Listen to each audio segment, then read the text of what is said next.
Magingay tayong lahat para kay JM Lopez. Yo, what's up mga tol? Ang mga solido at epektibong 4-bar setup ngayong 2024. Yan ang nakapaloob sa content natin ngayon. Pero bago yon, iniimbitahan kita na i-like ang video na to bilang suporta at mag-follow at subscribe sa ating Facebook page at YouTube channel.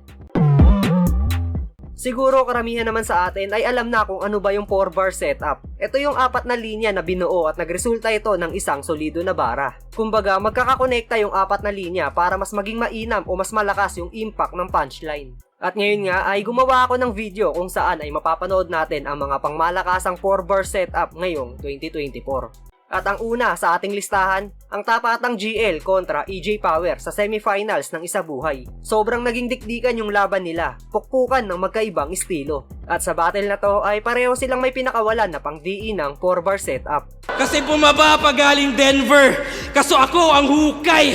Now you're in hell boy, kaya tabas yung sungay. Manlalamig, mamumuti, at wala ng buhay. Uuwi tong Coloradong wala ng kulay. Matagal na akong kumikitil sa Manila, mula pa nung Ahon 6. Di ka na magre-regenerate kahit mag-type ng bago Vicks. Umiwas ka man sa bala ko, lumemborak Malakiano ribs. Ang ending mo pa rin, airpods ni Jano Gibbs. Kahit i-ghost ride ka nila, mamamaalam ka saan punto man dalin. Pag pinatay kita, katulad na nila, multo ka na din. Baso sa Spirit of the Glass, tong round multo ang papalabasin. Binasic ko lang to kahit may tagasulat na multo, andito lang ako paranormalin. Oo! Ikaw unang ilalaglag, idadagdag mo abo. Utak niya ilalantad, itatagas sa bato.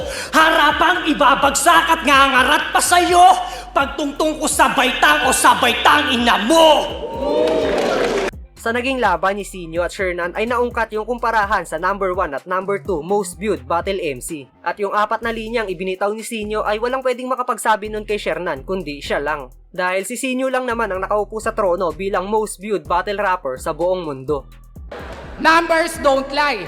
So what you gonna do? Anong second most viewed? Who the fuck are you? I-remind lang kita kung wala kang clue na ang rule number 1, never be number 2. Masarap ba na yung kailangan ng asawa mo, di mo mabigay sa kanya? Masarap ba? Sa tuwing gustong gumala ng mga anak mo, Sinyo, palagi kang wala. Habang ako, nagampanan ko lahat, pinansyal at pagmamahal, pati pato, tinaya. Oo, napasarap mo nga buhay nyo, pero di mo napasaya. Hahamakin tapos kahit umapila, hahataking tagos kahit kumampi pa. Sasalain lapnos siya ng tunay, di ba? At dun mo tawagin ng Diyos para sa buhay nila. Isa din sa mahusay gumamit ng 4-bar setup ay si Sorhenyo. Madaling nasusundan o nagigets yung mga linya na binibitaw niya kaya nagiging malakas yung impact. Hindi na niya ginagawang komplikado yung pagtahi sa apat na bara. Eh bakit kasi naging mabenta pyesa na download lang doon? Napakadaling gawin ng repa kahit sila kaya yung ganon. Wala akong paki sa meta-nyeta, tangina akin tong taon. Kung ito yung kid na bagong meta-meta, talo na ngayon. Pero seryoso, sa Isa Buhay, wala talaga akong intensyon. Kaso nag-PM yung promoter. Total pagpapayaman ng bisyon ko, may Isa Buhay way na offer. Pues ako natatapos ng misyon. Nang sa ganon sa bills ko may pang-cover. At ngayong sapat money na direksyon, siguradong 0 days are over. Isa sa mga pangmalakasang 4-bar setup ay yung makina ng chainsaw na linya ni Tipsy D sa naging laban nila ni Batang Rebelde. Napakaswabe ng pagkakalatag ng apat na linya. May mga internal rhyming tapos grabe pa yung bagsak ng punchline. Tanggal busal sa bibig! Tama na par! Kakilabot ang echo! Pwes tanggapin mo still bar! Pati pag beat na sa tempo, katapusan mo na BR! Di ko tinatawag ang name mo, yun ay BR! Makina na chase! Tasur na medyo norte, tanginang disenyo. Pero sa bagay, ano asahan nyo sa bubong may alias na henyo? Gets nyo? North, South, East, West. Di ba nakakahilo? Parang hawak mo yung kompas tas ako'y magnito. Oo, Yung taga-salba mo ang reputasyon, ngayon talagang na-damage. O gusto mo rin ba salvation? Sige, ikay sa salvage. At kung pag-innovate lang ng estilo, meron akong advantage. Yung bagong style, flip-top sign language! Yeah! Ang pagiging kampyon ay parang pagiging sober. Hindi mo na yan mararanasan. Ang dapat dito sa Romano, bigyan ng tadyak na malaspartan hanggang tumilapon ka sa pinakamababang baitang ng hagdanan at dun mo ako panoorin magkampyon sa unang beses na pagsala.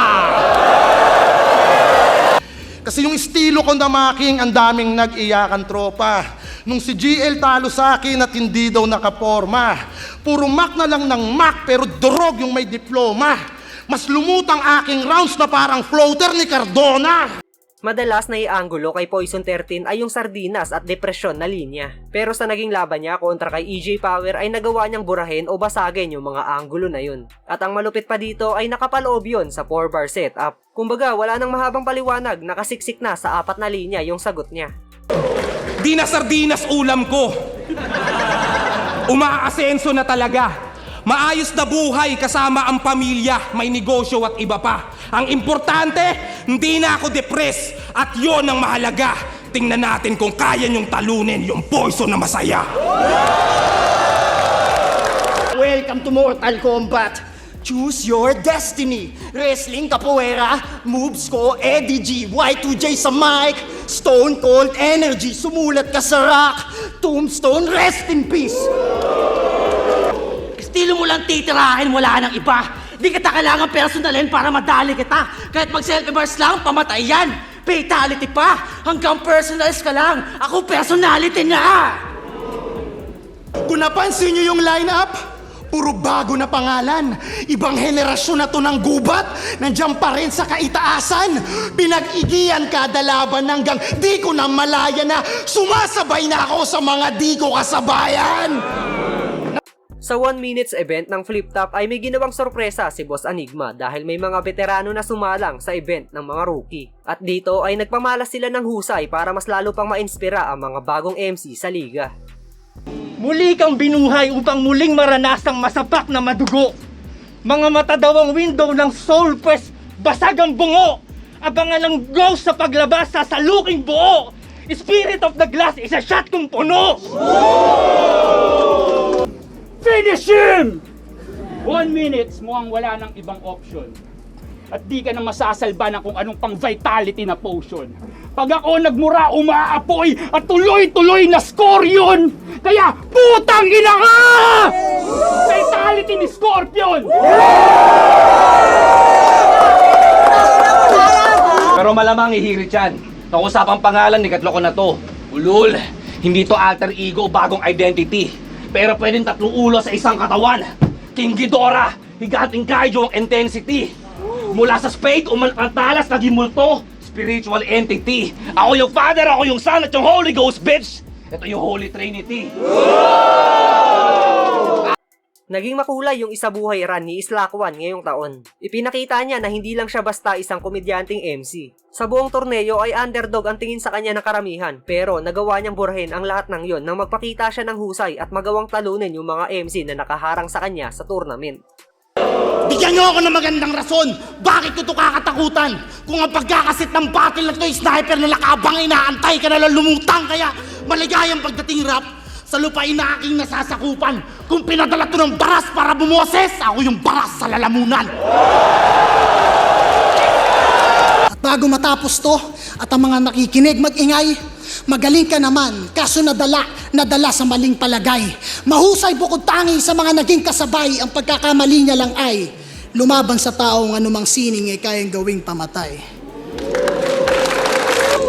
Kaya wag kang feeling, Wilson. Sobrang basic ng alam mo. Di porke alam mo yung simile at metaphor. Linguistic major ka na, bro. Wag mo kaming daanin sa bola, Wilson. Mga tira mo, bano. You think you're too technical, di ejected ka sa laro. You know? Kasi dama ko masasama mong balak. Katawan mo'y pagpuputol-putulin. at pipigain hanggang sa huling latak at ibuboro ng ibuboro ng ibuboro hanggang maging ganap na to na alak. Ano pang ginagawa mo dyan, Enigma? Po, pwede mo na tong itulak.